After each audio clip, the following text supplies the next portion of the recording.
We're back on the final episode, and we're talking foreign interests. Do we like being ruled, or are we used to being ruled? Obviously, all our presidents since the birth of this republic and all the politicians have failed if the measure is prosperity versus poverty, since poverty seems to have won a large percentage of the universe here. Obviously, the politicians have failed. Then you've got the oligarchs that are getting stronger now. They have a new measure. It's called the Forbes list. The Philippine peso and their billions is not just enough. The mighty US dollar is the new measure and the new kingship that make them who and what they are today. Now, what is it? Why don't we turn the question around? Gentlemen, what is it that we would like to be? If I'm not mistaken, if we took a vote among the Filipinos today and asked if they wanted to be Americans, since those that are meddling in our politics are basically Americans, I bet that we would vote that we would rather be American, if I'm not mistaken. Europe, for some reason, has stayed out of the equation in the last 30 years, 40 years. Or has it always been here?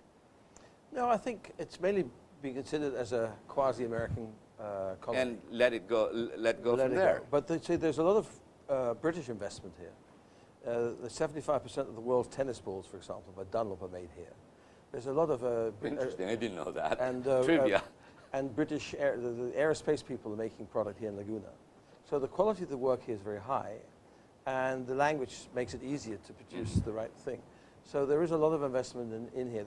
Cebu has a Rolls-Royce engine repair center, for example, right? I saw that in television. And there's a lot of issues like that. So they know where to go. They know the people here are very good. So they will make an investment, but there's not really... So you're saying they are here economically, but yes, not for any political... Correct. My view also is with China, no matter how much you may quasi-hate the Chinese, you have to get on with the Chinese in business. And the Chinese have a lot of value to add to the Filipino people over a long period of time in some of their investments that they may be allowed to make, may be told to make mixture of the two. And I think that even if you look at the island, the sea areas, the problems there with oil and gas, that could be fixed by setting up a corporation. And I tried to find out who owns what percentage of that corporation. Well, Malampaya's Royal Dutch, right? Yeah, Royal Dutch Shell, and the next one, also Otto, an Australian company, is developing heavily there. And there is oil there. We know there's gas there. There's also oil there.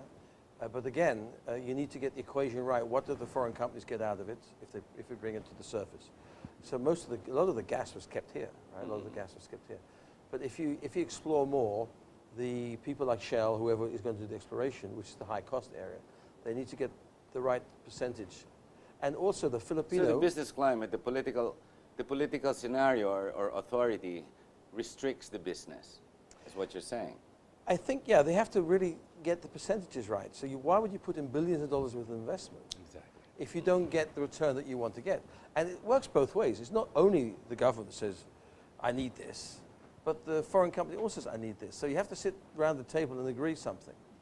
And also you have to get jobs for the local people. They've done, I mean, to be fair to Shell, they're very good at giving jobs and training, everything. So that's good for us, so that we can use those people somewhere else later, right, on other platforms. So technology comes in if the economic climate is correct.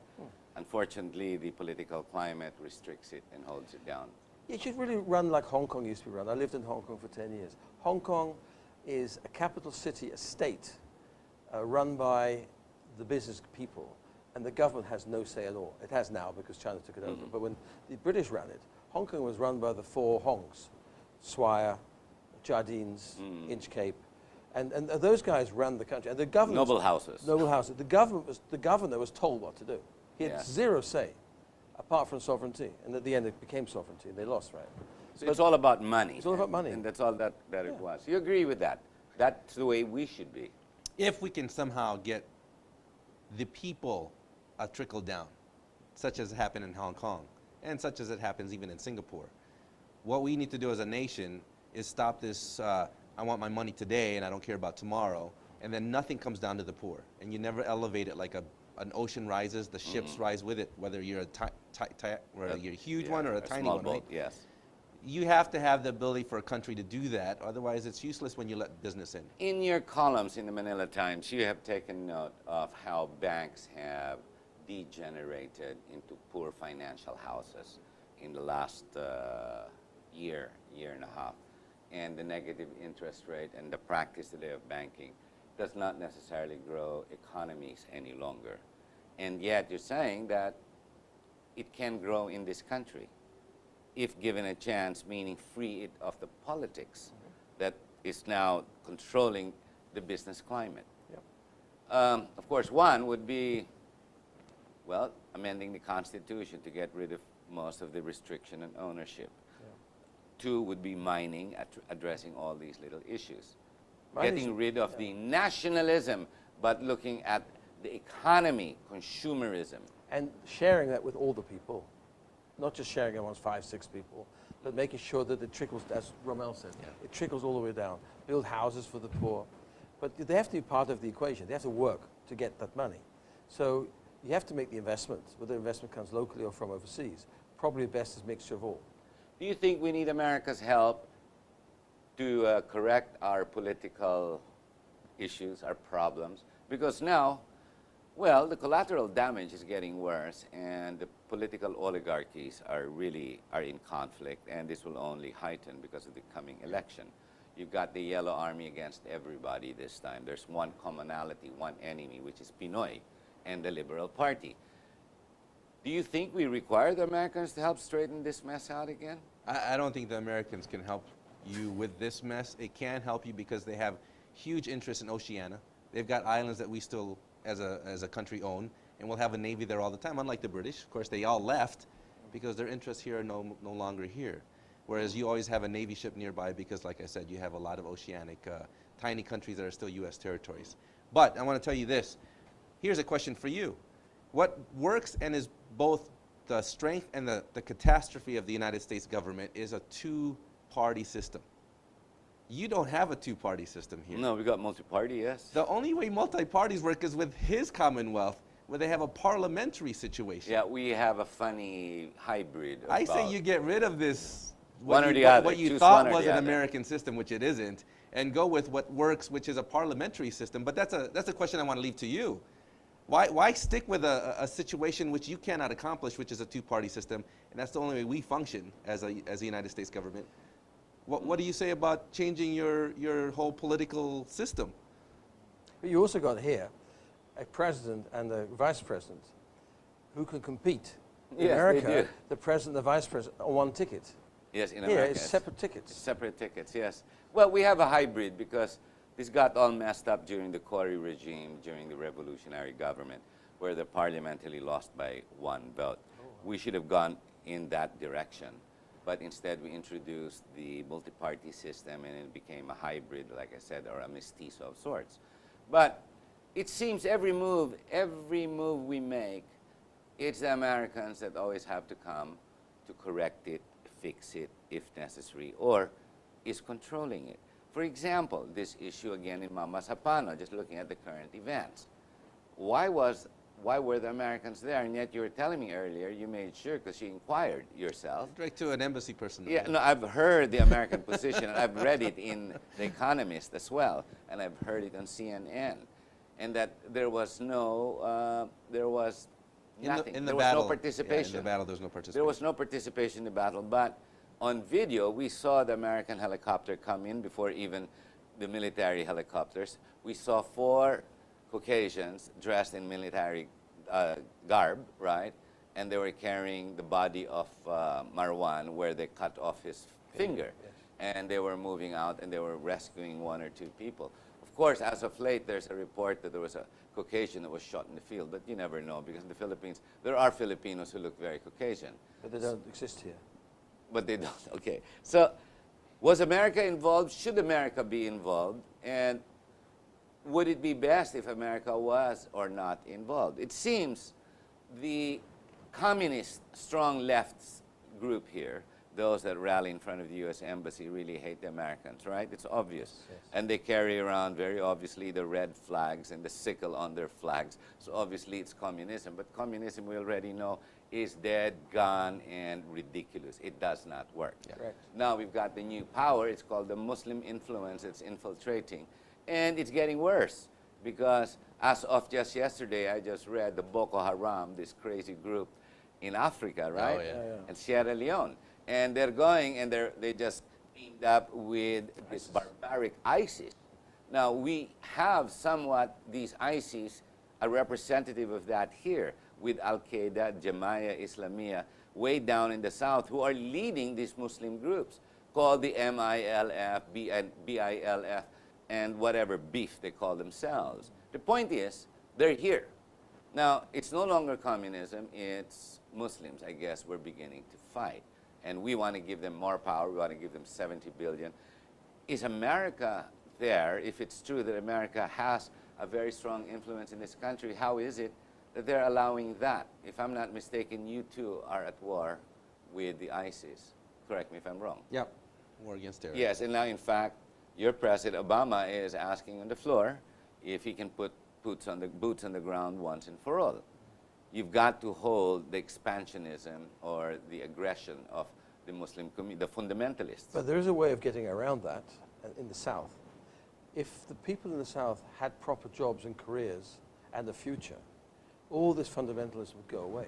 But we did give them money with the arm. We No, no. gave them It billions. It shouldn't just be- went to a family called Ampatuan. Don't give it to them. You allow, let's say, Malaysian, Qatari, Dubai, UAE companies who want to invest here, invest. But you've got to allow them to make money. You've got to allow them to be part of these big projects, not just build huge mosques, which is what Brunei did, right? Yeah. You actually have to put businesses there. You have to set up industrial parks, bring real business there. And then people have jobs. So in other words, think business, stop the Yes. politicking. Correct.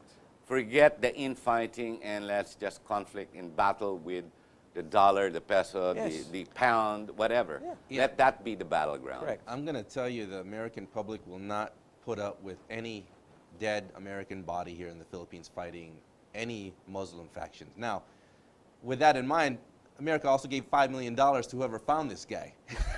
Well, it's about to give it. Yeah. They're trying to figure out who is going to get it. Right. But they'll do that all around the world to try to get a bomber. It's just give Yes, money. yes, But yes. they're done with the dead Americans on TV. They are. And it's going to be that way for a little bit until the Republicans take over again. But until then, we have the stomach. We don't have the stomach for it. No expenditure, if possible. Right. We're at the end of the show.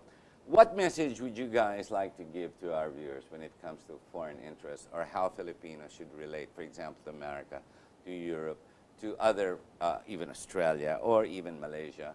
How should we respond? How should we accept or should we push away foreign investment, foreign interests, or basically even for foreigners coming in and out? Let's start with you, Rommel. I think A minute. a lot of ways that you can fix a problem is straighten out the business community here so that Americans as well as Europeans, So let's make money. let's make money. Let's make It will fix a lot of the problems here in the Philippines, but right now there's a stranglehold of people who have money. They don't want to share it. They don't want to give it away to foreigners. End story. If you just get rid of that mentality, you can fix a lot of the problems here. Carl McLean. I think you need to focus on the economy. You've got to entice foreign investment to come in here, and you have to put a program together that forces them also to hire local people to train them, so that when their legacy will be you have a complete setup. You've trained the people, you've educated the people, and you're making money together, and that money trickles down from the top all the way down to the bottom. Thank you very much. There's a saying with former President Clinton, it's all about the economy, stupid. Now, I'd like to add to that, what, me stupid? Yes, it's all about the money. And yet we try to bring the guns and the politics and whatnot, when in reality, yes, it really is all about the money. Better the money than the dead. Better the money than just the flag that's going around. But the underlying scenario here, which is very present from the very beginning, is sharing. The ability to have the money trickle down to the grassroots. Not to stop with the oligarchs, not to stop with the politicians who run away with it, because that's when everything goes wrong. Then nothing is sustainable. Thank you very much. I hope you've enjoyed our program. We'll be back next week, same time, same channel. Maraming salamat po.